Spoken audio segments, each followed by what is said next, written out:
Jon Anik and Kenny Florian podcast. Jon Anik and Kenny Florian. I f***ing love them. I can't get enough of them. Let's hear that Boston next. Big jab there from Duffy, and Frank Mir is hurt now. Down goes Duffy, out cold. Frank Mir does it again. Rock'em sock'em robots here. Oh my goodness. Hyperbole. They're a couple of absolutely self-involved bullshit artists. Here are your hosts, Jon Anik and Kenny Florian. Next shot, bang.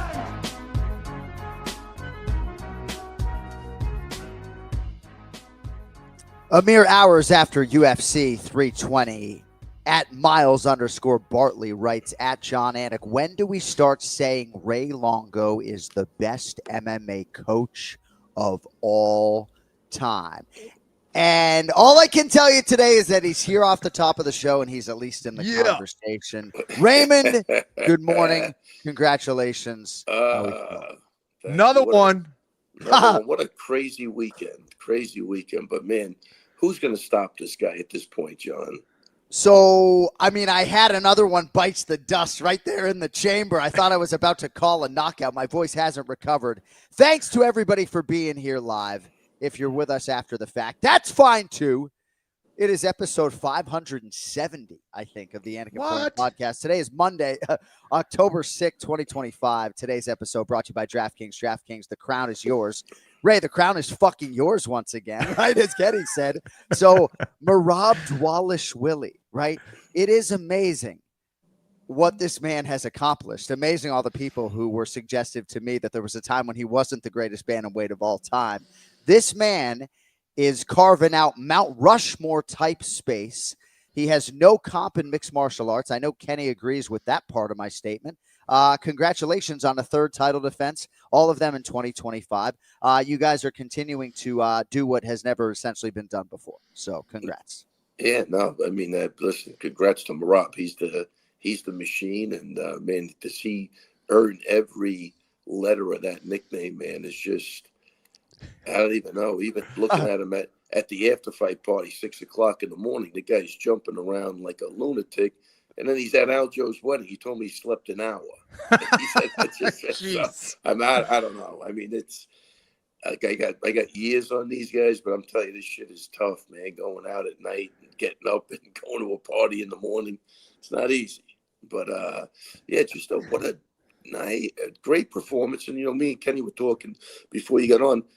That really was the best version of Corey Sandhagen, I think, we've ever seen. And I did, hats off to Corey, man, because he backed up what he said. He trained hard for that fight. He had the positions. Nothing really surprised him. I think it's until he got barraged with the hands. But, I thought he looked great in the first round. And even after he was almost knocked out, he came back and, it was a nice competitive fight. The other guy just is relentless and he doesn't stop. And he's starting to mix it up more, and he's got more threats, which is really scary for everybody else that he's going to fight. Because the more he gets confident in doing different things, it's just going to get worse and worse. Because he might be having the most fun in that octagon out of any person we've ever seen fighting there. I think that's the key to me. It's just, I mean, his heart rate might not be going past 70. That's crazy. Who the hell knows, but yeah. I don't know. Fate whispers to Merab Dvalishvili, you can't withstand the storm, and Merab is the storm. That guy is just unfreaking believable. Nothing seems to get him off of his game. Like he finds a way to just come back, even if he encounters any type of adversity. And to me, Ray, that was the most impressive part, as you said, is that was the best Corey Sandhagen had looked. Yeah. He looked more powerful. He looked faster. He was more aggressive. And all that still wasn't enough to beat Merab Dvalishvili. Like, is it just his confidence at this point? Do you think that's separating him from maybe the old Merab, the pre-champ Merab? Well, I think, I think there's a bunch of things that, just look, the more confident he gets, obviously, is a big deal. But, I don't know. I mean, just give me that question again. Because I was thinking because here's the thing. All right. And this is no offense, but it's not like Merab is, the most technical fighter in the world, he looks so good and he does stuff. It's like he looks normal, but it's almost the intangibles that separate him from everybody else. Is that accurate? Well, that's the 100%. It's the intangibles that you can't train. I don't give a shit anybody for. He loves what he's doing, and I think now it's part. And that's where I was going before I drifted off, but it's part almost like the Mike Tyson thing now. Like you got like when, Corey said his coach said, look, he's human too. He's going to get tired like everybody else. Yeah, I don't know about that. Like he is going to get tired eventually, but you got to break him. Like, can you get him to get more tired than you? That's the question. And that's going to be a hard thing to do because he's too comfortable in there. He's got a great outlook on life. He's got a great outlook on fighting. And they're up again. The more he goes, the more confidence he gets. It's just what I've seen. It just gets worse and worse. You could see he opens up. I think he opened up a lot more on the stand-up this time. Yeah. He was attacked. You know what I'm saying? Like landed some big shots. He wouldn't have done that 6 fights ago, even though he could have. But he was very methodical, and even the way he got there, he takes chances at the right times, and again, I think it's his comfortability, and he likes being in there. And I think that's the other tricky thing, Kenny, is he does look normal, and I get it. If you're looking at a tape of the guy, there looks like there's gaps, but something changes once you're in there, and then if you get a little tired and this guy's still pushing, what that's like sparring, Kenny. It's the worst feeling in the world. Yeah, you know what I mean. So he ends up drowning everybody in there, and I don't know, but I thought Corey came well prepared, John. I thought Trevor did a great job with him and the other coach. I'm blanking on his name right now. I thought Carrington Banks. I thought they did a great job.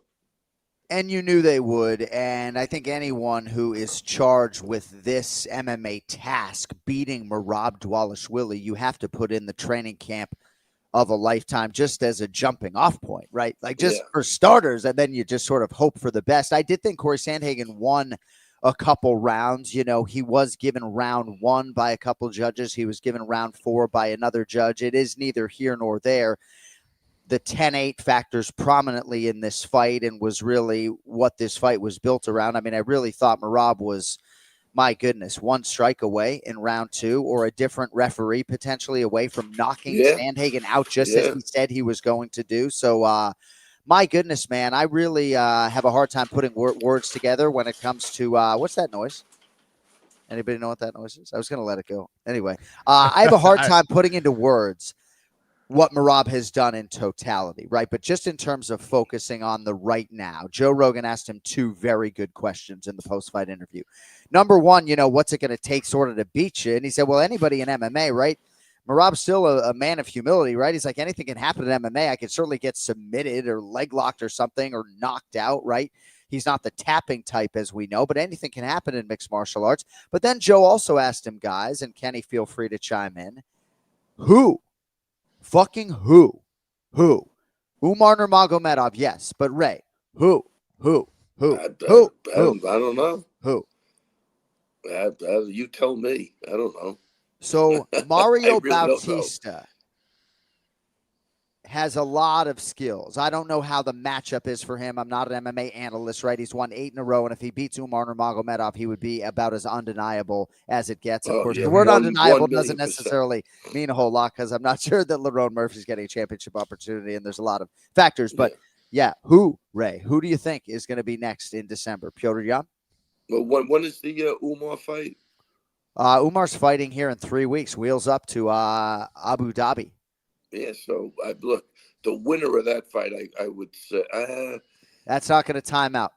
It's not going to time out. Huh? Well, if you're Kenny, if you're Mario Bautista or Umar Nurmagomedov, the one thing I think you can ill afford to do, right, is try to turn around after a full training camp and cut for each other, right, and fight this machine 6 weeks later, right? So it's got to be Yan if Merab gets his desire, which he should, to defend the belt 4 times this year. Crazy. And I mean, I would think Yan, man, I can't see much changing from the first fight. I just can't see it. So the 49 takedown attempts in fight one. You mean, and that and Merab's better now than he was back then, right? Oh, so it's not even. Well, he's definitely more confident. I mean, like he already beat the guy. So what do you, you know? So 2014. Let me take you to Australia, 2014. Derek Brunson on a suicide mission against Robert Whittaker, and I don't hate it in retrospect. How am I going to beat this guy? I'm just going to go balls to the wall, right? So had dinner with Joe Rogan and a few other people after the fact. I'm not name dropping, but I'm sitting next to Joe and I'm like, dude, I go suicide mission against Merab at this point in time. I'm doing reckless abandon. Within the realm of what you do, right? But I'm probably getting knocked the fuck out because I'm trying to affect change as far as this Dvalishvili legacy. And Ken Flo, at least right now, you could put in the training camp of a lifetime, be a 5-tool player like Corey Sandhagen and still get dominated largely and lose the fight.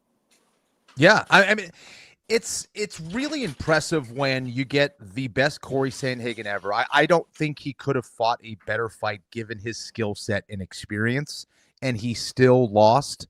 So I think he was on the right track with what he was doing. He just wasn't able to get away enough and give himself enough chances to get at Merab. Not to mention, you also, as you move forward, have to respect the takedown ability of Merab.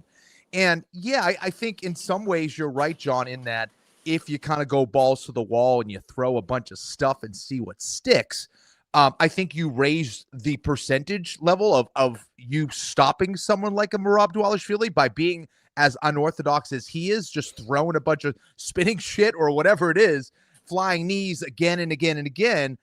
But Merab was also really careful. If you saw it, he rarely went for the legs. He'd go down low and he immediately would always go to the body lock because I think he was respecting the height and those knees of Corey Sandhagen. So this is, I think Merab doesn't get as much credit, and of course his team, Ray and John Wood and all those guys, for fighting intelligently as well. I think that, there is some chaos that he brings in there, but he was very thoughtful in his approach and how he was entering in against Corey, not to mention when he would engage him on the striking. It was like when Corey was ready for the takedown, Merab was throwing strikes and, trying to knock his head off. When Corey was ready for the strikes, that's when Merab would come in and try to take him down. So it was brilliant stuff. Again, this is what GSP would do. No one had any idea. You knew exactly what he was going to do, but you didn't know when he was going to do it. Yeah, I agree with you, Ken. It's like controlled chaos, and I think you could see Corey did, he did address the wrestling because he was doing a great job. He was getting back to his feet, but then he got bombed with the punches, which I don't think he expected. I think he expected to have a huge difference in the stand-up, and then he found himself almost getting knocked out, and then I think that just created, chaos for him. But, yeah, Merab's timing is, listen, when you're when you're a sniper, or not a sniper, but when he's like a special forces mentality. Like he's going in. Like it's not like his fakes might not even be fakes. He's committing. Like it's just, he's all in. It's just a hard guy to stop because, and John, I think to your point, I think you got to come up with something crazy at this point because doing it the traditional way isn't working. So I'm with you 100%. I think it's a valid point. I talk about this with my students when I'm teaching them grappling, and I said, you want to give the impression to the person you're going against that you're giving them a terrible day. And a bad day, it's not just one thing that happens. It's a series of bad things that happen back to back to back. It's like you're trying to get your day started, something happens, another fire happens, another thing happens, and it just snowballs and gets worse and worse and worse. And that's what it's like fighting someone like Merab Dvalishvili. You can't even get started.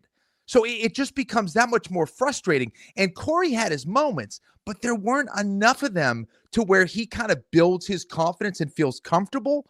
And that's what Merab takes away from you. Yeah, boy, that is 100% true. Yeah, no, he's look, Dana said it like at the press conference. He said, at that looking for a fight, Sarah told him he's going to be one of your most dominant champs ever. I don't remember that, but Dana said it. And like again, I had Merab up there, but not to like when I saw him after the fight.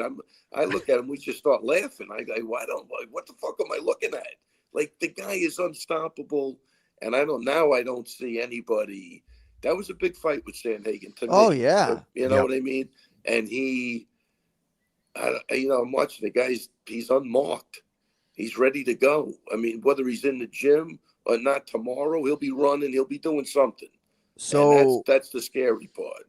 Ray, you and I are so on the same page. I literally, as Kenny was talking, texted my twin brother to try to get the first name pronunciation for Rafian Stotts, who was the victim of that spinning back fist on Dana White looking for a fight back in the day. I was going to ask you, Ray, there's no way your expectations were that he would be this, and you answered it as a man of veracity that no, you weren't expectant that he would go on to become the greatest bantamweight champion of all time in that moment. And that result was an outlier, by the way. If you haven't seen that spinning back fist, go watch it, right? But, bro, this is just insane what this man has been able to accomplish. And you're right, the Sandhagen win, regardless of betting odds, shouldn't be undervalued. This is a signature win. Definitely not. I think, again, I thought Corey did a great job. I don't know. It was just Cody, your phonetics are trash. Like that. Did both of those texts give me absolutely nothing on this first? I know. Figure it out. Okay. Yeah. Okay. Go ahead, Ray. Sorry. But no. Look, it's just fascinating to watch this kid do what he does, man. It's, again, coming from a guy that didn't really speak English when he was here, and it's just he's got a fascinating story. I mean, all of those guys do, but no, Merab's gonna have a net worth of. I mean, if you can't beat him, his net worth's gonna end up $30, $40, $50 million. You know?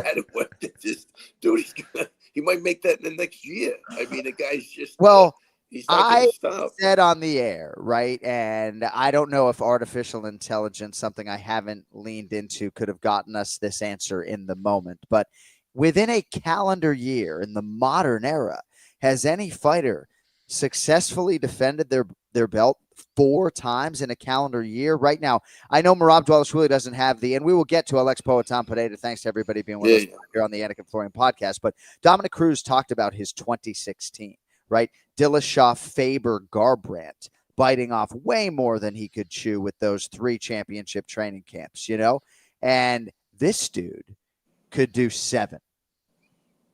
He barely perspires, right? So should he not be afforded this opportunity? I don't think anybody has ever successfully defended the belt 4 times in a year. Listen, Dana says he likes the guy that likes to fight. For some reason, I don't think this guy might fight 5 times in a year. I mean, I don't know. What are they going to do with him, John, right now? Who are they giving him? I think his biggest threat, Ray, lies outside of the division at 145 pounds. That's what I think. Whoa. And and I heard, John talking about, him potentially going to 145. I don't know if it was, in the near future or not, but, I don't see anybody as of right now. Again, I'm really curious about that next upcoming fight with Umar. I think, who are we talking about? Why am I blanking on his name? So George Mario Bautista. I think if he could put it together and show that he can truly counter wrestle, I think he's a legitimate threat. But other than that, man, I don't know. Yeah, he's the Khabib at 135 pounds, really. Well, 1,000,000%. 1,000,000%. But Ray, real quick. Go ahead. No, just ChatGPT says the UFC single-year record for successful title defenses is 3. Frank Shamrock, Tito Ortiz, Matt Hughes, Chuck Liddell, Demetrius Johnson, Kamaru Usman, Alex Pereira, Merab Dvalishvili. Nobody has 4. Go on. I'll tell you what, man. Sorry. He's going to do it. I think there's a lot of records this guy's going to break. Nobody's touching that takedown record either. I don't think it could never happen. It just can't. If he started from 0, he would break his own record right now. You could just hit the reset button on his takedowns and he would break it, right? That's what he was at 90s. How many did he have this past weekend? How many takedowns did he have this past weekend? However many he wants, basically. I mean, not really. But. Well, didn't he say that he was looking to pad his stats? You know what? The other thing with Merab, man, when you get to know him, he's got a great sense of humor. He really is funny. Like, I have some really good laughs with the guy, and sometimes I don't even think I don't know if he's understanding, what I'm saying, but he's a really funny dude, man. And again, just to talk about his takedowns, right? Because Corey did a phenomenal job. Again, it was so impressive with his performance of getting up every single time. The regular wrestler, John, would be completely discouraged and frustrated by that person getting up again and again. Not the case with Merab. He's like, I'm just going to keep doing this. You can't win if I don't let you do what you want to do. So I'm just going to keep clinching you, picking you up, putting you down. I know I'm not going to get tired. It's on you, bro. You're carrying my weight. And I think that's what was so impressive. No one else can really do that with that pacing without getting frustrated and without getting tired. I think, Kenny, he's got a body lock from hell. Yeah. He's not. I can see that. Yeah. No, he ain't letting go of that. Then you're gonna like a pit bull. He's a frustrated guy. Yo, he's got that. You got to get like a crowbar in there, like like when a pit bull bites somebody. Right. But that's the other thing when he goes to the body lock. That's you're not getting away. You're not getting away. I don't care who you are. There's going to be somebody who emerges if he keeps being champion as the number one contender, and they're just going to get absolutely mauled in round one, right? Because they're not nearly as good as Corey Sandhagen, and it will be proven even though, right? He was 20 of 37 on takedowns. He threw 399 strikes. Jeez. Singularly, I can think of a few of these performances where guys have no shot because of just all the offense coming back their way. And Merab has probably 7 of the top 10 most impressive performances across the board in terms of overall offensive volume in MMA. I would point you to Colby Covington against Robbie Lawler, like a million takedowns and strikes. What are you going to do? Obviously, Max Holloway immortalized behind me against Calvin Kattar, which was striking only, but those records will never be broken. But it is so amazing to watch this, man. Like, go see Merab live too. I mean, star of the show, man. Star of the show. Unbelievable. Just great night, and I just want to touch on Aljo's wedding was absolutely phenomenal too. I don't want to leave that. It was great. A lot of guys flew in from New York. We had a really, really good. One of the best weddings I was ever at. Just really amazing. Nice. His bride Rebecca. They did a couple of things. What a beautiful girl, spoke beautifully, and they're just such a nice couple. Really. I'm not even a wedding guy, but I really enjoyed that wedding a lot. It was a lot of fun. Maybe it was good seeing everybody too, and whatever. Yeah. But shout out to Aljo and Rebecca. I wish them the best of luck. And what are you anti? Are you anti people getting married? What do you mean you're not a wedding guy? What does that mean? No. I'm for getting married. I just the whole okay. This was more like a semi-formal. Wasn't somebody running around the table playing games and shit that. Yeah. I don't want to be bored. I want to sit and relax, listen to what people have to say. Yeah. Sounds like you're not a bar mitzvah guy. Maybe I don't know. Bar mitzvah guy, even worse. So you're not a divorce guy. You just don't like to attend weddings. You know what it is with the bar mitzvahs? Because I've been to a bunch of. There was one bar mitzvah I was at. And a lot of times, I don't, it's not that I don't like wearing a yarmulke. It's just, whatever. I feel like my hair's too big or all over the place. Yeah. So I'm sitting there one time with my wife, and there's a lady up there, and she's staring at me. And I'm like, holy crap, I think I'm the only fucking Gentile in this place. I mean, this is horrible. I mean, it's actually making me uncomfortable, right? What they're doing, their mitzvahs up there, and she's the aunt. And I got to tell you, I'm standing there, I'm with my wife, and I go to the bar right up there, and the lady's making a beeline for me. I go, holy crow, this can't be good. And she goes, you got the most beautiful eyes I've ever seen. And I think, I swear to God, I go, what the, can they sense that? Can they sense I'm not Jewish? I might not want to be. I don't know what the hell. I mean, uncomfortable, but picking up chicks at bar mitzvahs. Well, you're actually making me uncomfortable. I was bar mitzvahed, incidentally, 34 days ago yesterday, October 5th, 1991. Beautiful. My twin brother blew me away reading the Torah, which is neither here nor there. Man. I didn't like wearing a yarmulke either, but I'm not sure if this guy sounds anti-Semitic or what. I think we should probably move on. No. Just I enjoyed it. Well, you guys allow Jews like me in Garden City, New York at the gym? You do? Okay, good. Oh, no, wait, Garden City? No, you're not allowed there for sure. Okay, all right. We have a few more minutes with Ray Longo. So there are a number of different directions in which we can go, but congratulations to Mr. and Mrs. Aljamain Sterling. Of course, Rebecca is dripping with class, and I'm very happy for those two individuals. tremendous power couple, them.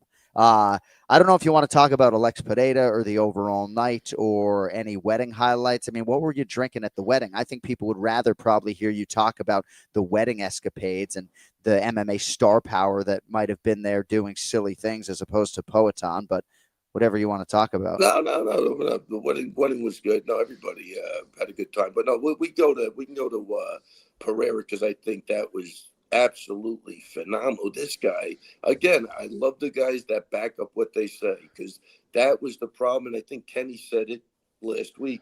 He's got to be more aggressive. Like he just laid back. And that was the frustrating part about the first fight. Like, when are you going to pull the trigger? This time he ran across the ring and he was pulling the trigger a lot. But wow, that's a super impressive win. It really, that's phenomenal. Those guys are great guys. That Glover, Perennial Cruz, they're just gosh, they're really great people, man. At Glover, even when he was the champ, he'd walk in the room, you'd never class act. Just like that's a class act. That guy is a class act. I really just always enjoy when I see him and talking to him. They're just great people, man. Yeah. But that victory was wild. I don't know if anybody saw it going down like that, but that was wild and flawless. Yeah. Incredible. And violent. So we appreciate you getting up early on this here Pacific time zone. What does the rest of your day hold? No, I'm just going to chill out. Then I gotta catch a flight at like 3, I think. All right, buddy. Well, congratulations, right? When they start putting coaches in the Hall of Fame, I'd imagine your number will be one of the first ones they call. So you're the man. We're honored to have you a part of this week by week, and we hope you have a great day and a better evening, as they say, and you can leave at any time. And if they're looking for that number, I think it's 286-7705, 2867, whatever that song is. All right, I'll talk to you guys 867-5309. Oh, yeah, 867-5309. There you go. That song's going to be in your head for the rest of the day. You're welcome. Thank you, Kenny. Take it easy. See you, Ray. You're the man. The Ray Longo Minute every week here on the Anik and Florian podcast. My twin brother and I, and this dates us, born in the 1970s, we were remembering Movie Phone, right?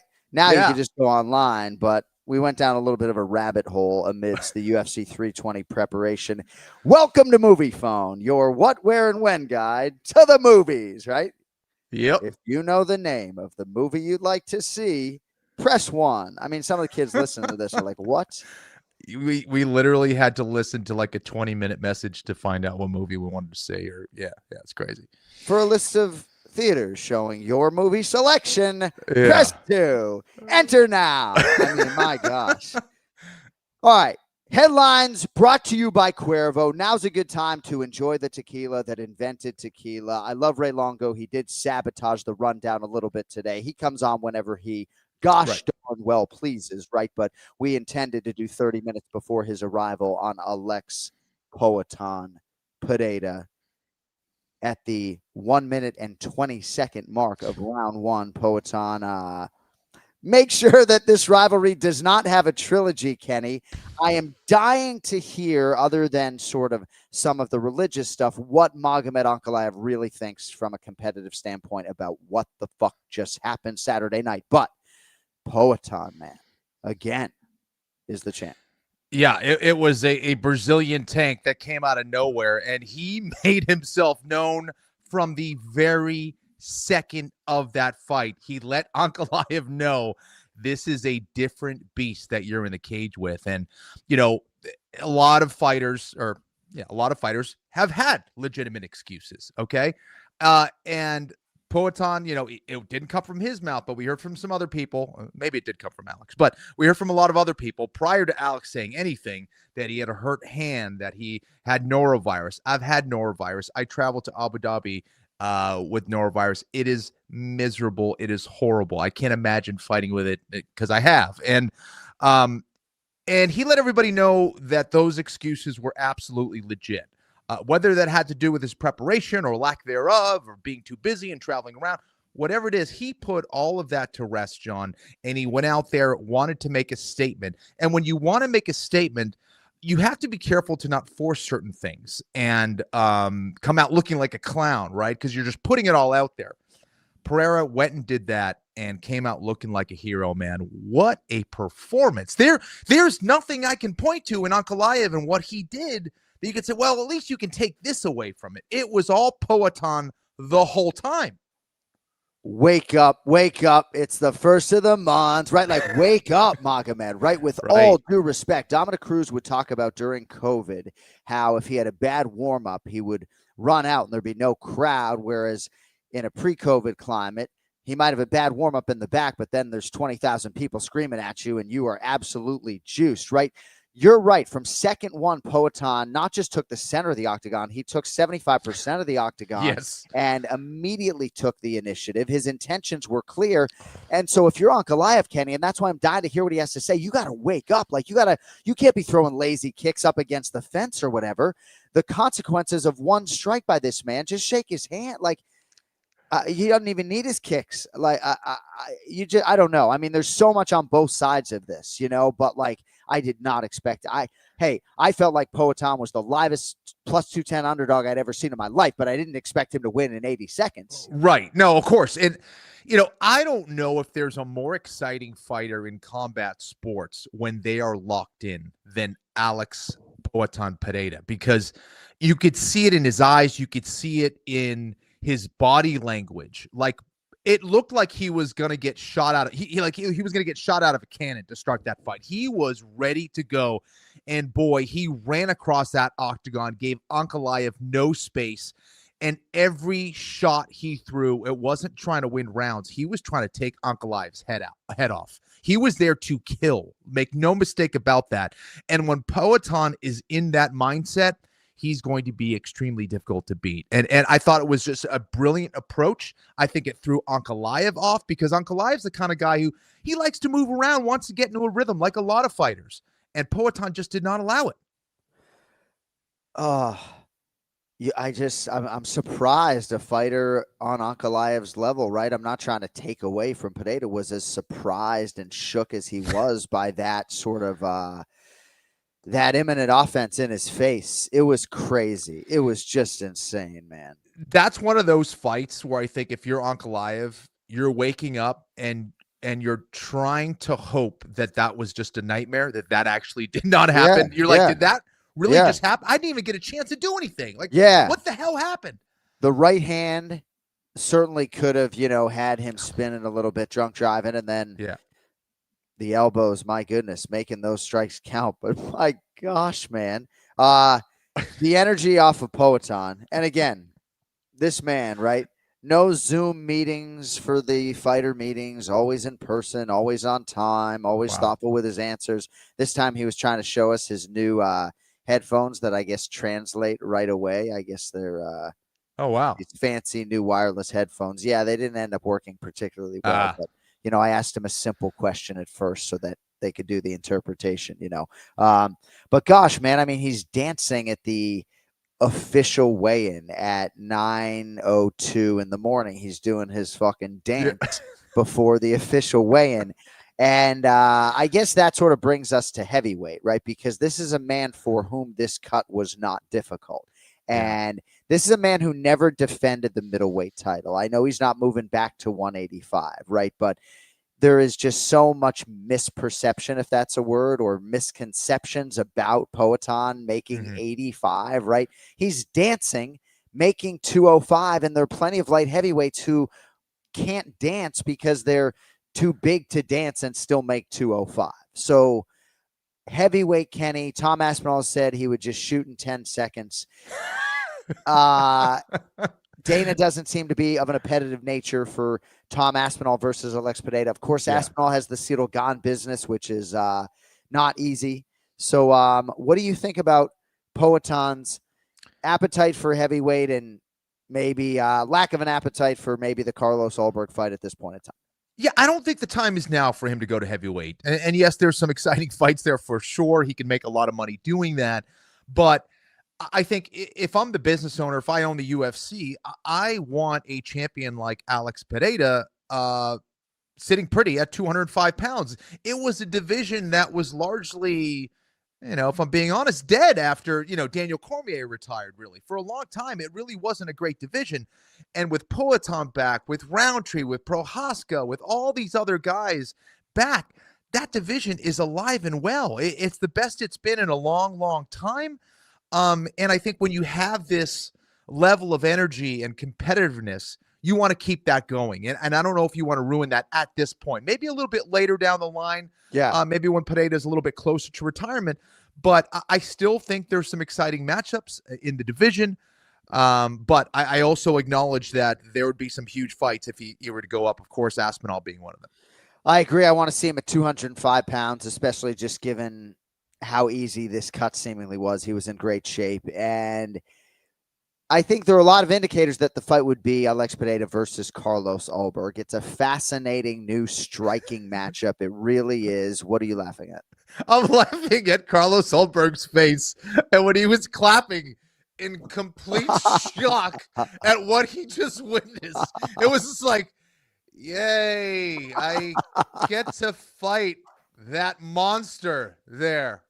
I'm going to try to pump myself up and look like I really want this fight.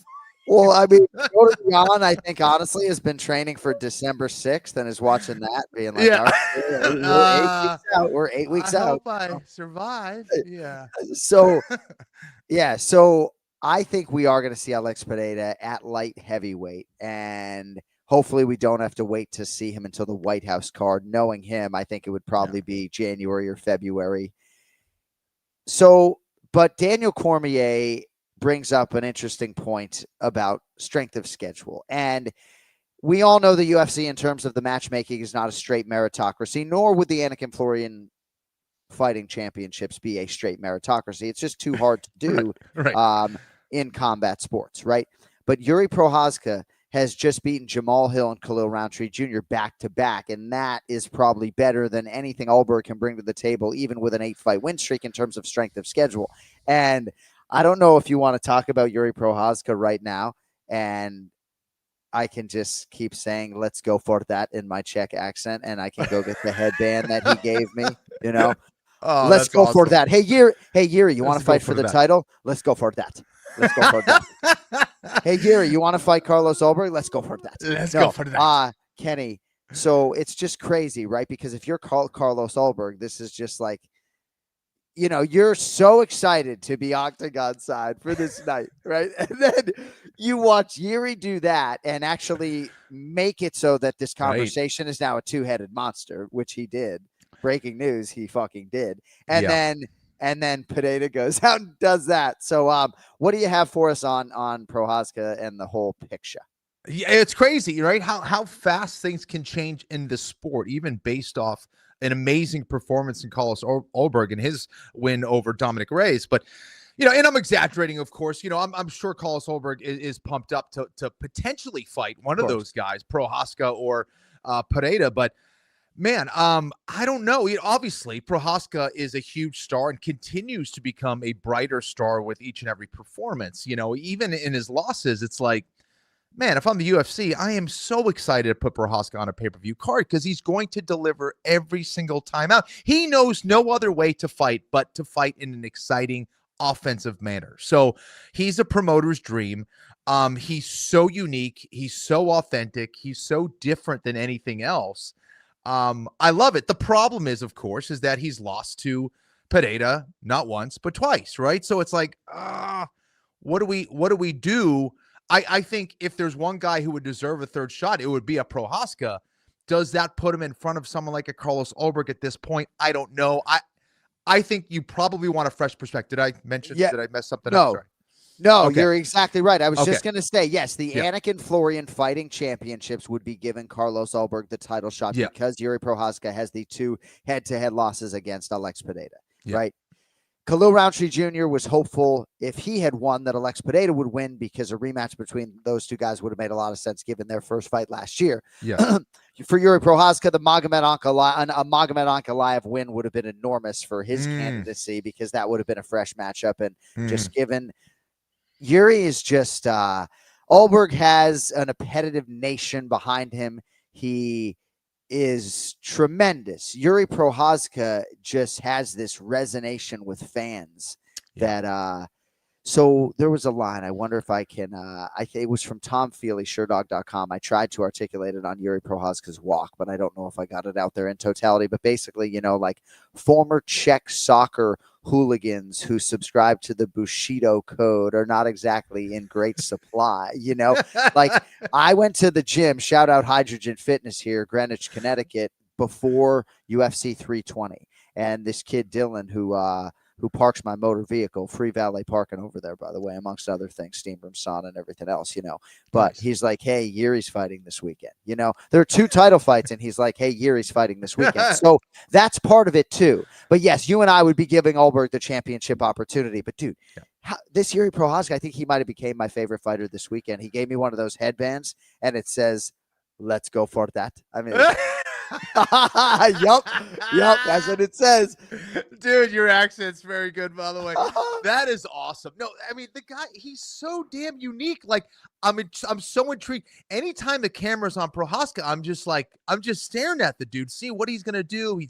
He's so intriguing, man, and so interesting. And I just want to continue to see him in the UFC for a very long time because, and the other thing is, he looked better. I don't know if we're getting to that right now about his fight, but please, he continues to improve, man. And he did it against a guy in Khalil Roundtree who also was looking very good, by the way. But Prochazka just has these X factors of unorthodox and durability and, confidence and size that it is hard to kind of put into this traditional mixed martial arts package. He's just so unique. And just so fun to watch and observe and just really end up feeling really good for these guys, and they put a lot into it, all of them.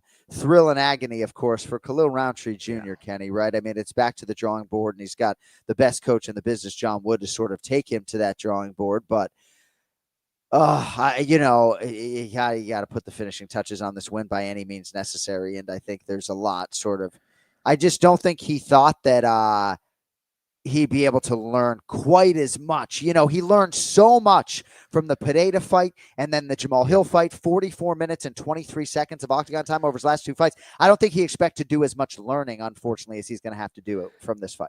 I think that's brilliantly put. I thought that was going to be enough, and to me, it just wasn't. Why? Because Prochazka refused to go away.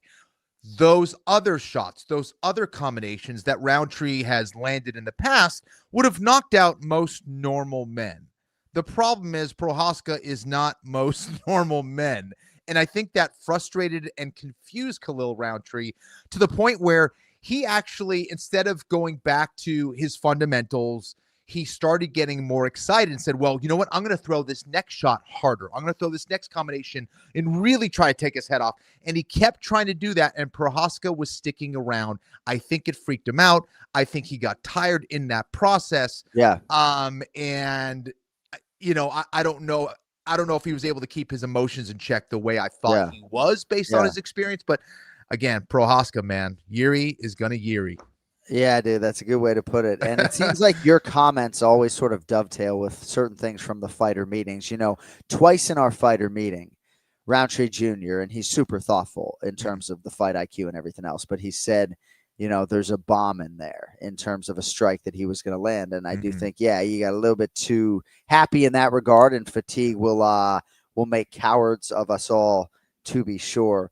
But yeah, man, just a crazy, crazy night. And I think we sort of exhausted Merab Dvalishvili, but in terms of the matchmaking, Kenny, it's not going to be 145 pounds anytime soon. But you heard me sort of almost say George St. Pierre. And Michael Bisping, calculatedly, I think for George, was the middleweight champion when he decided that he was going to move up and try to become a 2-division champion.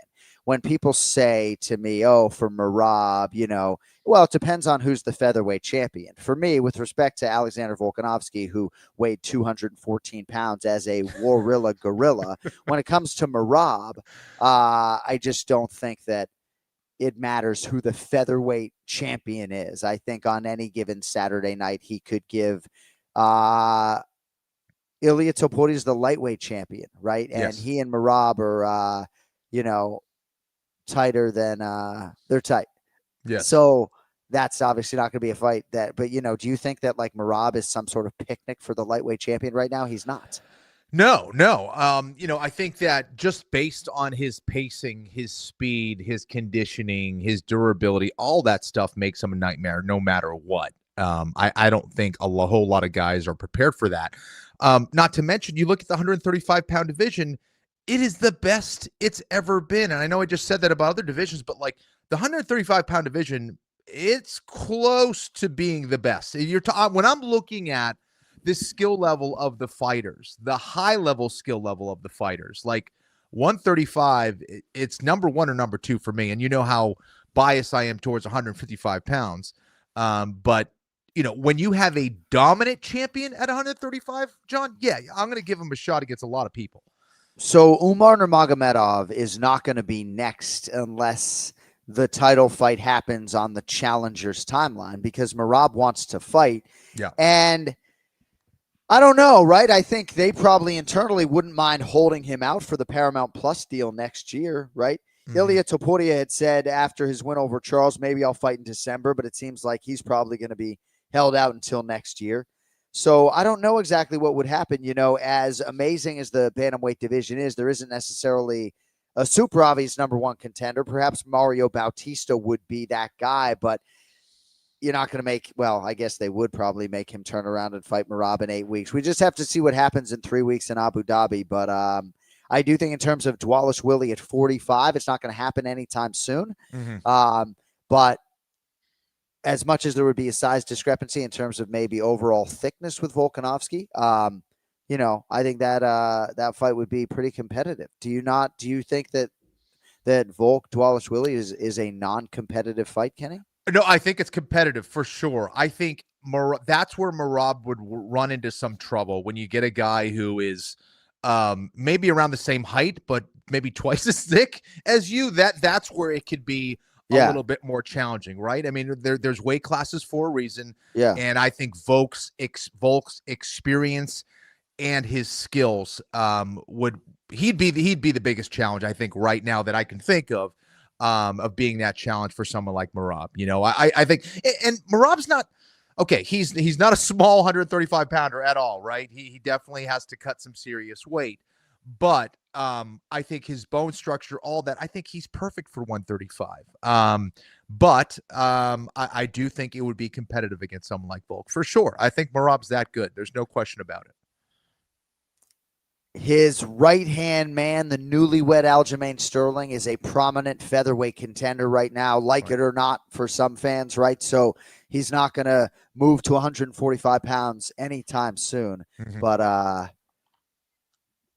Dvalishvili Volkanovski fight would be absolutely massive. And if the goal, as Rogan sort of intimated at the end of the post-fight interview, is to challenge Merab, that's like Kenny Florian just said, folks, that's where Merab would run into some problems. That's what we're looking for. Right. We're looking for this guy who's chasing down Mount Rushmore types at this point in time. Like Merab slipped and called himself the GOAT at the press conference, just talking about himself being the bantamweight GOAT. I don't blame you for slipping, right? It's like you pull up your own Wikipedia page and it's like, oh, yeah. Look at the list of killers that he's beaten.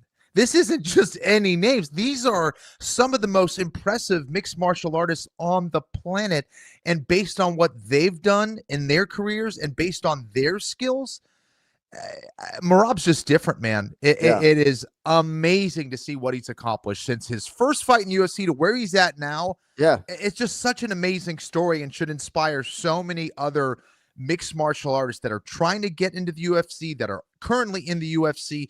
It is possible. It is possible to change your whole career. It takes a hell of a lot of work and belief and determination, but Merab's living proof, man. It's such a great story. All right, back to the UFC 320 recap in about 60 seconds. But that feeling, it's game day. You've been working hard all week. Your lucky jersey might be smelling a little too lucky. Let's be honest. Regular deodorant just doesn't cut it. Certainly doesn't for me after a long day. Things can get pretty ripe, but guys, there's a real game changer. MANDO deodorant plus sweat control. Not just another cover-up. MANDO is one stick, two jobs, powerful odor and sweat control. It actually stops odor before it even starts. No more masking, just freshness. I'm telling you, it is not your typical deodorant. Clinical strength, 2 times better at controlling sweat than the standard, controls both sweat and odor for 72 hours. And after just 12 hours, underarm sweat has been proven to have been reduced by 92%. I hope my twin brother hears that. This stuff works. And you all know my favorite product. I have them right here, the deodorant wipes. I travel with them on my UFC road shows. They consistently save the day. And Mando's starter pack, perfect for new customers, comes with a solid stick deodorant, cream tube deodorant, 2 free products of your choice, like those deodorant wipes, for example, and free shipping as well. And as a special offer for our listeners and viewers, new customers get 20% off site-wide with our exclusive code AFPOD. Use code AFPOD at shopmando.com for 20% off site-wide and free shipping. SHOPMANDO.com. Please support our show and tell them we sent you. Mando's got you covered with deodorant plus sweat control. Say goodbye to sweat stains and hello to long-lasting freshness. So there are a number of different directions in which we could go when it comes to UFC 320. Yusuf Zalal with a huge win by armbar over Josh. I guess, yeah, we should ask somebody on your jiu-jitsu level about this armbar. Broadcasters did not have a great angle for this. It came at 138 of the first round. It was a verbal tap, I believe. Ken Flo, what did you make of Yusuf Zalal's 5th straight win over Josh Emmett? I thought he took the right path for that fight. I thought he timed that double leg beautifully, and took down a guy in Josh Emmett, of course, who has good wrestling, good defensive wrestling, but not enough for someone like Zalal. Timed it beautifully, got on top. As he was in the mount, he kind of just flowed right into that arm lock. Josh Emmett extended that arm a little bit too much. The angle was there. It was perfect. It looked like Josh Emmett was looking to try to slam him. The problem is he wasn't protecting that arm from getting extended. And Zalal had a lot of pressure at the end of the lever of the arm, the end of the lever of the head. It was pushing it away, got beautiful extension. And it was so quick that Emmett had to do that verbal tap. So I thought it was a clean performance from Zalal. That's how you get it done, man. And he has been, quietly, maybe not quietly, winning consistently in the UFC. And again, one of the most difficult divisions. Yeah, so life isn't fair, right? But Yusuf Zalal is a happy-go-lucky guy, but very frustrated that the champion Alexander Volkanovski will inject any number of different names into the conversation except his. And maybe this win will put Zalal on that radar. Certainly, I think he's a win or two away. You got guys like David Onama and Mean Machine Steve Garcia getting a main event, right? You have, of course, Lerone Murphy. You have Movsar Evloev. You have Diego Lopez back in the mix. You have Yair Rodriguez, who alleges that Hunter Campbell promised him a title fight, So there are a lot of different players at 145 pounds, but Yusuf Zalal puts people away, and I think he can work a microphone. He's got a lot of different attributes, and maybe this will be a win that gives him some resonation. But I just think there are so many different names right now that I don't know. I mean, you see that top 15 to your immediate right, Ken Flo. Anything that you would like to wet your beak with there when it comes to Yusuf Zalal? I mean, Ortega, I don't think is going to factor at 45 anymore. Yeah. Where's Arnold Allen at, Yeah, I mean, listen, I think there's so many great matchups there that I see. The one that I thought of immediately after Zalal won was Diego Lopez, because I just think both those guys would make it a very exciting fight. However, I don't think Zalal probably should skip all the way to number 2. I think, Lerone Murphy, I think, should get that next shot against Volkanovski. Yair, I don't know if he wants to wait till he gets that championship shot. I think that's another option. I think Aljamain Sterling is another option for someone like Yusuf Zalal. But, I think Zalal probably doesn't deserve that next one, but he's getting close. And I think one against a great name, one of those names that I mentioned, I think makes a lot of sense for him to get the shot after that next win, maybe. I'm not sure how much optimism there is right now in the Lerone Murphy camp that they're going to get that title fight, but we'll see what happens. So interesting. Kenny, what'd you make of Joe Pyfer with the face crank? It seemed like maybe he was playing with fire a little bit there, but certainly knew what he was doing. He knows his way around the ground. He is a monster on the feet. I mean, that right hand is really an imposing MMA weapon. And I know it boosts gases, but he's classically trained and very good, and he trains an American top team. It's a big win for Joe Pyfer. I think it's a huge win in a lot of different ways, not only because Magomedov is a very good fighter, but he had to encounter a lot of adversity in round one. He had to deal with being in some very bad positions, being frustrated, and the fact that he was able to rally back, make the proper adjustments, and get the win. Those are the kind of wins that I think allow for the most improvement later on, not only in understanding what you did wrong and still getting a win, but also in your confidence and understanding that, listen, I've been here before. I know that I know how to come back. I know how to make adjustments. I know how to come back from frustration. And I think that's one of those wins that he can build off of tremendously. So Pyfer sometimes can get in his own head. And I think this was a big win for him against a very dangerous and competent, well-rounded martial artist in Abus Magomedov. And for Magomedov, the conditioning issues or maybe the pacing issues continue. But this was a huge win for Pyfer. I thought this was big. If I am a top 20 middleweight, I would not want to fight Joe Pyfer. Power. He's going to break some orbitals. I think he's going to do that. All right, I want to continue our UFC 320 recap into our next segment, if I could. The pronunciation of the week, Ken Flo, is brought to you by Total Wireless, the official wireless provider of UFC. Get unlimited data that won't slow you down. So we do have some files, of course, for the upcoming weekend. But there was a Polish fighter who fought Petrie Mix. And I refused to voice this combo feature for the UFC until this man said his name in front of me or to tape. Yep. And we asked this man, Jakub is his first name, Jakub, spelled Jakub. But, of course, Joanna Jacek in the fighter meeting is calling him Jacob. And I'm sitting here. He says it's Jakub, but you're calling him Jacob. So what are we doing? So we asked Jakub in the fighter meeting, how have we been doing pronouncing Jon Jacek over the years? And he said, okay. And then he said it, and it sounded just glorious. And I'm like, damn, So anyway, Ken Flo, this guy who fought Petrie Mix, Jakub is the first name, and the last name is Wiklacz. Do you recall how we pronounce that name? Was it Viklaus? Viklaus? The L does not get pronounced, Kenny. Okay, sorry. I know, I'm not trying to be a dick. So, yeah, Polish names, right?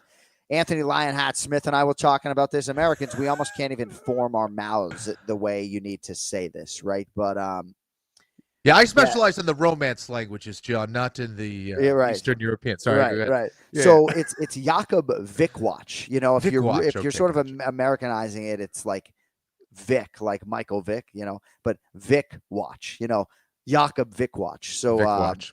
Let's see how close we came to getting that right, Cody. If you want to trigger that file, that'd be great. Jakub Vikwacz. So, of course, Rogan on live TV, he's like, how do you get Vikwacz from? I'm like, you know what, Joe? That's a great fucking question. Yeah, a little too many letters in that name, unnecessarily. DC chimed in. He's like, Joanna can't even spell her last name. I mean, in English, right? It's hard for her to write. I've written her name so many times. I don't know if I could say it, but I can certainly type it, Right. JEDRZEJCZYK. I mean, a million fucking times. Nice. All right, we kind of got to spin this thing forward because we have a fight night this weekend, but we congratulate Ate Gautier. Scary poor dude, Trustin Vines. I mean, that's your entry point into the UFC, but my goodness. I mean, but a lot of signature performances. Daniel Santos looked great. Edmund Shabazian with a big knockout. Puna Soriano. And we congratulate Yana Santos for the fourth time in her career fighting an opponent who had missed weight, and she gets the job done. She is now 3-1 against said opponents. Farid Basharat, biggest win of his career. Ramiz Brahimai with a huge win by guillotine as he just continues to soar. And the ever-classy Veronica Hardy just continues to impress. 30-27s across the board for her. So memorable weekend in Las Vegas, Nevada. Couple more files that I'd like to get to the masses, Ken Flo. We have a main event this weekend. It is UFC Fight Night, Oliveira versus Gamrot. Not sure the extent to which I pronounced those names properly, but Why don't you tell us who is headlining this weekend, Kenny? The Polish fighter first. What's his name? Let's go with Mateusz Gamrot. Why do you show off? Like, I mean, Kenny is CC'd on the emails with these audio files. You're not supposed to open them. It's just so you know the names you're going to be pronouncing. Well, I wasn't sure about Mateusz. I screwed up the Polish name before, so I didn't have a whole lot of confidence. Well, hopefully Petrie's on the line and not hearing any Mateusz or whatever. But Cody, you can press play. My name is Mateusz Gamrot. My nickname is Geimer. One more time. My name is Mateusz Gamrot. My nickname is Geimer. Okay, great. Mateusz. It's Mateusz, yeah. Circle gets the square. And his opponent nickname is Bronx. How do you pronounce his name? Well, if I was Charles Oliveira, I would say Charles Oliveira or Charles Oliveira. Yeah. So let's hear Charles in all his glory, Cody. Charles Oliveira da Silva. Charles Oliveira da Silva. I mean, guy makes me question my sexuality. Makes me want to grow my hair and dye it blonde. That's it for the pronunciation of the week as we go 3 wide and welcome in the chief handicapper on the program. His name is Big Gun Brian Petrie. BP, it's nice to see you, buddy. What, Johnny? What's up? You got the Rocky on, bud? You gonna go chase the gray sweatshirt? You gonna go chase some chickens, run some steps?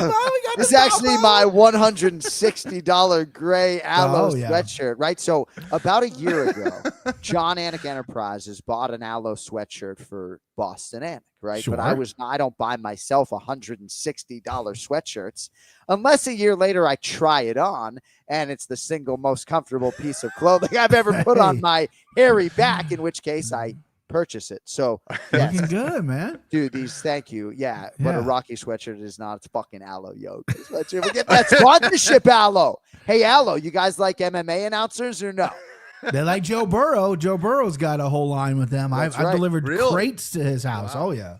So my daughter's a freshman in high school. Can you get me Starbucks, please? It's like, aren't you fucking learning? Or are we just fucking, like, last week, it's like, what's the Netflix password? Like, aren't you in Learning Center? You need the fucking Netflix password? Like, okay. Brian, how we doing? How's your stick? What's the word? We're good. We're all good, man. Firing, ready to go. Yeah. I mean, how was the sportsbook didn't go exceedingly well last weekend or what? What about on the personal side? No, personal side was bad. It was bad. Yeah, forget the show was bad. It was bad as well. I had some wrong reads. But, man, as a fan of Peloton, what he did, not taking a step back, saying, fuck you, let's go, and then finish him in the first round, unreal. That's the greatest thing that could happen to for UFC, for the sport. The guy is next level. I was so He's a backy. Yeah. He's a backy. So did you hear what I was saying earlier about maybe going suicide mission if you fight Merab? Were you on for that, Brian? I was not. No, I missed that one. I mean, like, what are you doing if you fight Merab? I don't know. Like, I think depending on what my skill set is, right? Like, I might just go get knocked out or knock him out and see what happens. You bring a knife. You bring, I don't know, a sword. You can't imagine more nunchucks. people are going to be more trained and well prepared than Sandhagen. I mean, he wasn't breathing heavy either. It's just, what do you do? I mean, that's what me and my buddy kept looking at each other like, what do you do with this guy? You can't. There's nothing you can do. Fought the fight of his life and still lost. Still lost, yeah. So I'm on my way to dinner after the fights. I don't often go to dinner. And I'm watching Platinum Mike Perry against Jeremy Stevens on my cellular telephone. Ken Flo, did you see this? I saw clips. So that was insane. Yeah. This might be more disturbing than Power Slap in some respects, folks. Right? Jeremy got knocked down 6 times with Mike Perry's bare knuckles. Yeah. There was that, and there was a female fight. I don't recall the names. Title. I'm sorry. Yeah. Did you see that punch that ended the fight? Like, I thought the girl's head was going to come off. Yeah. She got hit so hard. And again, John's obviously talking about bare knuckle fight. It's just it's so much more violent and brutal to the eye anyway, whether it's perceived or actual. It is just nasty, and you hate to see someone like Jeremy, who's been fighting a long time, get hurt that many times. And Mike Perry just continues to be an absolute freaking bruiser, dude. What a legend! The dude is just violence personified. It's wild. When Lil Heathen was on a knee after the 5th of 6 knockdowns, I'm just like, hey, Gary Copeland, can you put down the hex bar for a second? Yeah, Stevens isn't going to quit on his own like that. Like, you gotta save the fighter there. Yeah, brutal, dude. All right. Well, I'm going to save the listenership and dive into some of these matchups for UFC Fight Night. Oliveira versus Gamrot, live from Rio de Janeiro, Brazil. Main card. Featherweight division, Ricardo Ramos minus 198, Genghis Khan Offley plus 164. The Aussie Offley 0-2 in the UFC, lost to Muhammad Naimov in February. Bry Ramos, the Brazilian, 8-6 in the UFC, has lost 3 of 4, sandwiched around a split decision win over the now cut Josh Kulabau. What do you make of the featherweights here, and any action for you, BP? Yeah, I mean, the line doesn't scream action for me. I mean, Ramos is a guy that I'm going to back here. I'm going to pick him here. He fought Chepe Maniscalco, which, I mean, that guy's a buzzsaw. No one should be wanting to fight that guy right now. And I think Ramos has had a tendency in his career to maybe kind of wilt under pressure and quit. He didn't do that in the Chepe fight. He stood there for 3 rounds. Yes, he took his lickings. Yes, he lost, but he's only 30. He's back in Brazil, and they're giving him a winless guy who I think is going to be tailor-made for him. I think Offley is a pretty good grappler, but he's undersized for Ramos. I think Ramos can spin, land anything he wants on the feet, and on the grappling, I think they're going to cancel each other out. I think Offley maybe could control positions a little bit better with some wrestling and stuff, but I think Ramos is a more dangerous guy. 2-1 scares me because he's not the most consistent guy in the world in the UFC, but being 30, back in Brazil with that crowd shouting whatever they shout, give me Ramos here, but not running to the window for it. Ken Flo Ramos started 3-0 in the UFC. Of course, he had that viral, sensational knockout of Ayman Zahabi at Madison Square Garden back at that big show, UFC 217. Pretty good strength of schedule. Now he faces Genghis Khan. Who do you love? Yeah, and he scored a bunch of those spinning elbow knockouts. So I've been a fan. I've been watching him for a little while, and he certainly is very exciting to watch. He's one of the most creative strikers out there. The problem is that with that creativity, he also opens himself up to being taken down, and he's been most vulnerable to grapplers, submission guys. He's only a purple belt in Brazilian Jiu-Jitsu. Yes, he's Brazilian, but that's not his specialty. His specialty is Muay Thai. Now, he could definitely get it done on the feet as well, but I think Offley, in some ways I agree with you, Brian, but in other ways I disagree with you in that, yes, I think Ramos needs someone to be aggressive, to come forward, but also it could thwart his offense. I think Ramos wants space to be able to work and throw spinning stuff and, not be so threatened by the takedown. But I think Offley's pressure may pose some problems. And I know he hasn't won in the UFC just yet, but I do think he's a good fighter, and I think he's well trained. Obviously, being at City Kickboxing and all that stuff. I'm not sure I'll put money on it at this point, but I do like the underdog Offley here. Okay. Yeah. All right, next fight on the board in the heavyweight division. I'm always looking away, trying to enhance the show and be additive, guys. I am always listening. I just wanted to see if this heavyweight line had moved a little bit. Slightly so. Mm-hmm. Yeah, so Mario Pinto's now the underdog here, boys, against Jonata Janiz, right? So for our purposes, you're getting Mario Pinto minus 130, but he is minus 108 live. And Jonata Janiz, who you can still have here at plus 110, is now minus 112. So Pinto out of Fight Zone London, undefeated, 6'5", Bry, but not a 265-pound guy. Mm-hmm. Can talk the game as well. Knocked out Austin Lane in his UFC debut. Now facing the 9-1 Jonata Janiz. Who do you like, BP? I love the Janiz. I just don't know where you get that G from in that name, but let's go. Let's love it. I mean, listen, that's Portuguese there, boys. I'm learning something every day. Pinto, you played that file on the show. Oh, I know. I've gotten it wrong several times. Yeah. You're right. Pinto's not a 205er. He fought Austin Lane, who was a big heavy, or excuse me, he's not a heavyweight. Austin Lane is a big heavyweight, and I felt like he struggled a little bit in that the round with the heavyweight, with the size a little bit. Austin Lane is a big boy, former NFL player, and he didn't get him out of there to the second round. But when he did get him out of there, it was fucking powerful. It's big, 6'5", long, rangy. Dips his head a lot when he strikes though, and I don't love that. And Janitz is a great classic kickboxer. He's really good. He fought Alvin Hines last time out. He dominated. And Alvin Hines, he tested positive for that premium unleaded gas lately. So maybe that's the reason why he didn't go down in that fight. But Janitz is a really good kickboxer. He's lost one fight in the UFC, and that's Tybura. Tybura is almost Neil Magny-like at heavyweight. If you can get through him, you can get through anybody. Very tough fight for a guy like Janitz who's still kind of learning the ropes of MMA. But kickboxing versus kickboxing, and we're getting a plus number in our purposes here. I'm going to go Janitz. I like him here. I think he's a more cleaner striker. Everything can be different when it comes striking with the range and the power and the length of Pinto.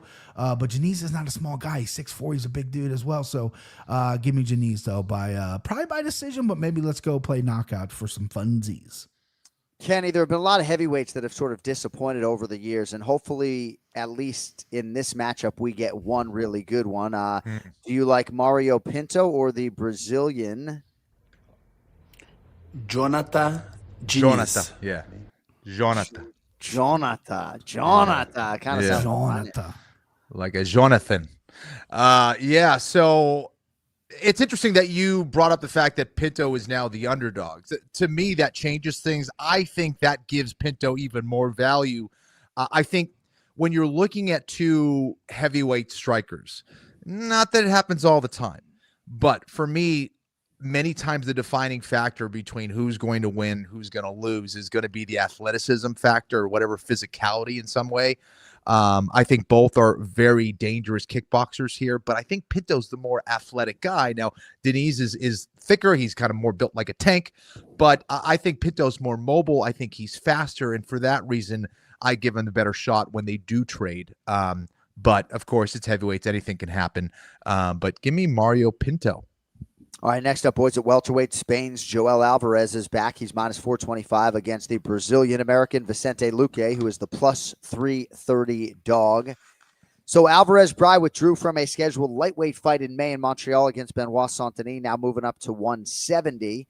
22-3 overall, 7-2 in the UFC. He's won 3 in a row. Now he's a welterweight, BP. What do you think? Yeah, Kenny and I disagreeing early, and I think we might disagree on this one too, because you're laying a big number. You're going to get me plus 330 on Vicente Luque, who did not look career best against Calvin Holland. I'll be the first to admit, and there's a lot of worry about maybe the chin because he's still young, but there's a lot of miles on there. But now he's even grown even bigger in the live markets here. But this fight is interesting. I like that Alvarez has gone up to 170. I mean, he was killing himself making 155, and he was still putting people out. Those knees up the middle, the knees in the clinch are phenomenal. Him on the ground is good. The only time we ever seen him get starched was Arman Tsarukyan just took him to the ground and just beat the shit out of him, right? It's the only time we've seen that. But, he doesn't fight enough because the weight was too much. 170 is beautiful here, but he's going against a true 170 and a veteran in Luque. He's been in there with everyone, who is an interesting guy. He can strike. He can wrestle. He does have some good chokes. And the line is really big. If this was closer, obviously, I would lean Alvarez. I think Alvarez, at this point in his career, has more ways to win. But when you're laying the juice, and it's Vicente Luque, I can't pass it up. I'm down on points. I need the money, and I think this fight should be closer on the line, and you're giving me a big line on Vicente Luque, the veteran. I'm taking it, baby. Let's go. Ken Flo, I'd imagine you'd like Joel Alvarez, given the way things are going. So, Luque, a little background for you if you don't know. 16-7 in the UFC. You remember that one point in time, fellas, when Vicente Luque from 2015 to 2019 won 10 of 11 fights. That included wins over former champs Bilal Muhammad and Tyron Woodley. Yeah. He's fallen on hard times, Ken. He's plus 330 on Brazilian soil this weekend. Who do you love? I think this is going to be an awesome fight and an exciting one while it lasts. And I think that I get what Brian's saying here with the value on Luque. The guy has a ton of experience and he can finish anybody in a variety of ways. He's good everywhere. The problem is you have a younger Alvarez with 22 wins, all by finish. I mean, just crazy. Now, different weight class, of course, but I think this suits him well. He's 6'3". For Pete's sakes, you're 6'3". You probably should be fighting at welterweight and not lightweight. I think this is going to allow him to be more energetic, to be more durable as well, which is going to be important here against Luque. So, yeah, give me Alvarez. I think this Spanish fighter, if this is the right weight class for him, and we will find out, I think he can do something special at 170. I do think he's that talented, and but you got to get by someone like Luque. This is an excellent veteran. I do see some value on Luque, but yeah, give me Alvarez. Kenny, you lie about your height on your driver's license or no? I mean, yeah, like I used to be 5'10" and change. I'm now like, because of my back, I truly believe I've like shrunk. I'm like I'm like 5'9". Yeah, so but I still say 5'10". You know, I'm saying I was. Yeah. Bri, obviously you don't need to lie about your height. I don't know. Our producer Cody, but I measure 5'8" and 3/4. But you can be sure my new license in Connecticut, I'm not saying like 5'10", but 5'9". 5'9", yeah. Yeah, right. Yeah. Anyway, I just thought about that in the context of Joel Alvarez's size. Moving on. Co-main event, bantamweight division. Bri, biggest fight of the career for the bantamweight contender, Montel Jackson, -298 against the former flyweight king, Davison Figueiredo, who comes back +240. Figueiredo, number 6 in the UFC rankings. Jackson, who is now 33, has been there before, but is not in the rankings at present. Jackson's been on the roster for a while. I feel like we've seen a lot of progression. Signed early 2018. Could be his breakthrough moment, BP. Do you think Montel Jackson holds serve as the favorite? Yeah, Montel Jackson was on the Contender Series where Greg Hardy got the contract. The same Contender Series they passed on Chris Curtis that many years ago. He's been around a while, and I've been singing his praises for a while. Check the tapes.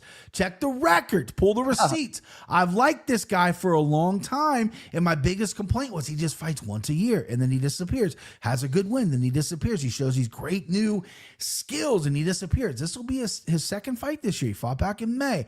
I like that, and it's his biggest step up. He's going to enemy territory, fighting a former champion. The crowd's going to be ruckus. I like this spot for him here. I will say, though, I am a big Montel Jackson fan. I'm going to pick Montel Jackson, but it would be a shame if I don't mention the value on Figueiredo right here. The value is, I think, has gone down. I think he's undervalued. I think he's still an incredible fighter, former champion. He's getting a little bit older, but that doesn't bother me. I know the Corey Sandhagen loss maybe puts a little bad taste in people's mouth. He popped his knee. You know, it happens, right? And that's a high-level guy. But you look at the record. You look who he's fought. He's fought the who's who of everybody. But I like Montel in this fight.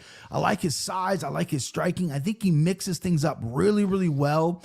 And as long as he doesn't get overwhelmed, too big for the moment in Brazil, finding a former champion. This is his biggest step up to date, right? And this right here will propel him to a top 5 ranking, I'm hoping, or top 6. Let him get Figgy's number. Then I think Montel's going to get it done here. I like him in this spot here. And Montel Jackson's my guy. I'm going to rock with him, and I'm going to take him here. Kenny, it all comes down to this for Montel Jackson, right? Figueiredo has realized a world title, some relative degree of financial freedom, presumably. It's all in front of Montel Jackson. A lot of pressure on him to produce in the biggest spot of his career. How do you think he handles it? This absolutely is the most important fight of his career at this point. I think that he is getting a very good or very favorable matchup, though. Why?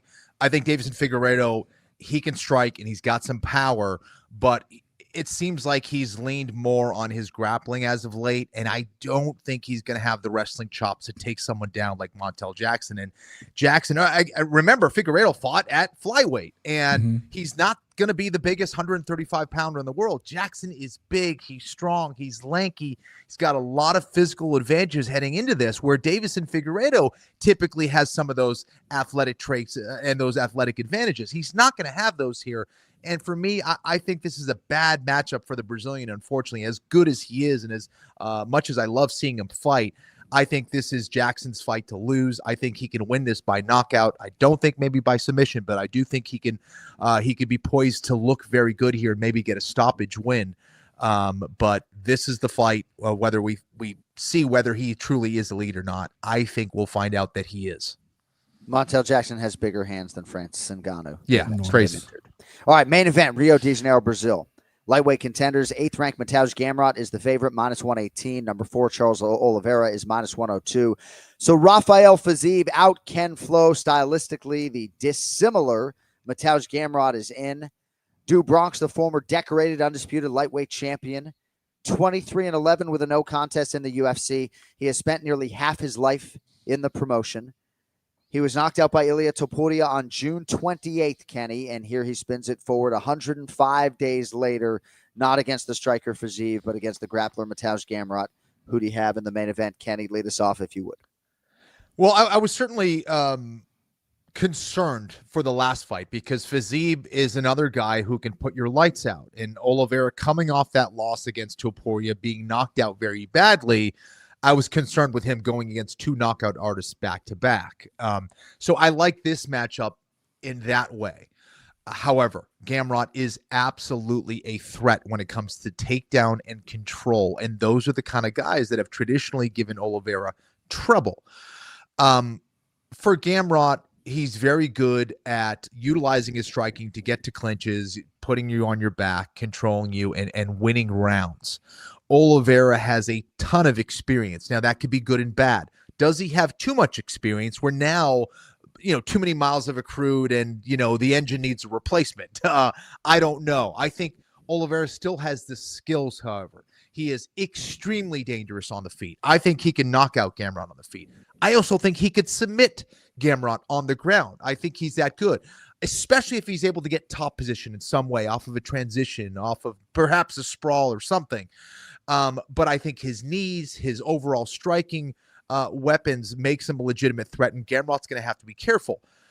This is a 5-rounder, yeah? So I think that Gamrot has to be careful with his pacing. We've seen him struggle with that in the past. He gets off to a great start, can't keep up the pacing, and then a guy like Oliveira with his experience finds a way to take him out. Gamrot has made improvements with his striking. He's made improvements with putting it all together, and I've gone back and forth on this. However, I have to be honest here. My bias won't let me pick against Oliveira here. I like Oliveira. I like his exciting style. I think he's got to be more aggressive and look for a submission here. If he tries to win rounds against Gamrot, I don't think that's going to be the right approach. He's got to stay aggressive and stay true to who he is as a dynamic fighter. But give me Do Bronx. Mateusz Gamrot on the other side, 34 years of age, 8-3 in the UFC, lost a split to Dan Hooker last August at UFC 305. Came back with a win over Ludovic Klein May 31st of this year. Bry, he was absolutely elated on video to be getting this opportunity. Of course, rightfully so. Second time facing a former lightweight champ. What do you think? Gamrot slightly the favorite or Charles Oliveira the slight dog for you? Yeah, Kenny kind of nailed everything. There's not much I can add here besides I agree with everything he said. You know what I mean? I think Gamrot, props to him taking this fight on short notice. Kenny touched on it. I am a little worried about Charles taking such a quick fight. That knockout over Topuria was pretty gruesome, but he was determined to fight here in Brazil. Obviously, his original opponent fell out. He was going to stay on no matter what. Gamrot gets the call. Gamrot sometimes in his wrestling exchanges, which is very good, but as the fight progresses, like wrestling exchanges in round 2, 3, and 4, they tend to get a little sloppy. And we saw with a really grappling heavy approach. Unless you're Merab. Unless you're Merab, right. But with Gamrot, he does get a little sloppy. And Sarukian, he didn't get sloppy, but he got in a couple caught in a couple things against Charles Oliveira. Maybe people thought he lost that fight. There were some moments in there were scary with Sarukian. I think if Gamrot gets put in a darce or something nasty, gives up his back, Charles Oliveira is going to capitalize. There's a reason that he's got as many finishes in the UFC. And on the feet, I think he's absolutely nasty. I know Gamrot's working on it. He's got a knockout. He knocked out Fiziev, but that was more of a knee thing or whatever. But he's working on his stand-up. He's working on it, but it's a little pushy. I'm sure he hits hard. He's a pretty well put together 55er. They love him down in Florida. Props to him taking this fight, but I think he's going to lose here. I like Oliveira. I like Oliveira by sub. That's how we play in this fight, and hopefully that Brazil crowd goes absolutely bonkers. We like that specific proposition there. Not required here. All right, our final order of business, of course, you know what it is. Place your bets. Brought to you by JonAnik.com, where you can get 15% off your merchandise order with promo code OneMoreSleep. I think UFC 320 might still work as well. Look at Gus the Gorilla in all his fucking glory.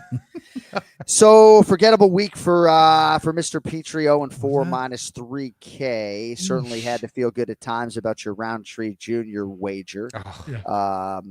Ken Flo, a couple hits for you. Overall on the week for Kenny, you were plus $450. You hit straight on Merab Dvalishvili and straight on Alex Pereira. You did have straight wagers on Khalil Roundtree Jr. and the flyer on Josh Emmett. So Florian's lead is just a shade under 15,000. And at this point in time, certainly Petrie for UFC 321 and 322 and 323. So you got 3 more pay-per-views, but you might be in a position where you're having to do like a $3,000 parlay to try to catch him. Not that that's necessarily something that our listeners would be tailing, but I was doing a little math this morning, and I do feel like even if you have a massive deficit, like in December, you probably do a $3,000 crazy parlay to try to catch his Peruvian ass. You know what I'm saying? Right. Dude, I can't, what is it, last 3 or 4 years I've had these fourth quarter slumps. It's just like nonstop. So, he can catch me, believe me. Yeah. All right, Brian, with that being said, a thoughtful displacement of your 1K starts now. Yeah. Jason Anik texted me. He was like, hey, buddy, I'm taking over the numbers for John. Just let me know any numbers, keep me up to date or whatever. And after Saturday, I'm like, should I text him? I don't want to insult his intelligence. Should I text him and be like, hey, I lost $3,000? I think he can get it. I think he can figure that out on his own. Anyway, listen, you're right. I can catch him. I'm not a parlay player per se. I do give out one every week. We hit 2 weeks ago. But anyway, we got 11-1 here. So I'm putting all 1,000 on that. So we win. We got $11,000 to work with here. Give me Charles Oliveira. Give me Montel Jackson. Give me Vicente Luque. That's 1162 on DraftKings right now. Ooh. That is plus $1,000. All of it on it, baby. And we're coming for Kenny here, baby. I'm not giving up. We don't quit. We don't quit around here. Flow. Ken Flo. Okay. Nicely done at UFC 320. You get $1,000 to spend here. Go ahead. Okay. You can head at VP. You can head at. Okay. I'm gonna go with 750 on my guy Montel, because this is how we do it. 750 on Jackson, not Jordan. 750 on Jackson, not Jordan. 250 on Charles Oliveira. Let's go. Yeah, I felt like there might be a little scratch there on Charlie Olives. All right, Brian, anything else? We got MMA Takes podcast later this week. That's right. All right, well, we appreciate your time as always, and we will talk to you next Monday, my man. You boys are the best. I'll see you. There he is, big Brian Petrie at Brian Petrie MMA if you are so inclined. All right, thanks to Ray Longo, thanks to BP, thanks to Jason Anik and our fine producer, Cody Merrill, thanks to the great Kenny Florian, and thanks to all of you for indulging and engaging us live. We are right back next Monday, and we will see if we get the Charles Oliveira visual, just after he extends his finishing record, or will it be the poll Mateusz Gamrot? We'll recap the ever-living daylights out of it with all of you on Monday. Thanks for listening to the show and for watching and for making the Anik and Florian podcast a part of your weekly lives. We appreciate the heck out of that. And for Ken Flo, I'm Jon Anik. We'll talk to you next Monday. Until then, have a great day and a better evening. Yo, later. Kenny Florian, I got him, baby. We did it. I love this shit.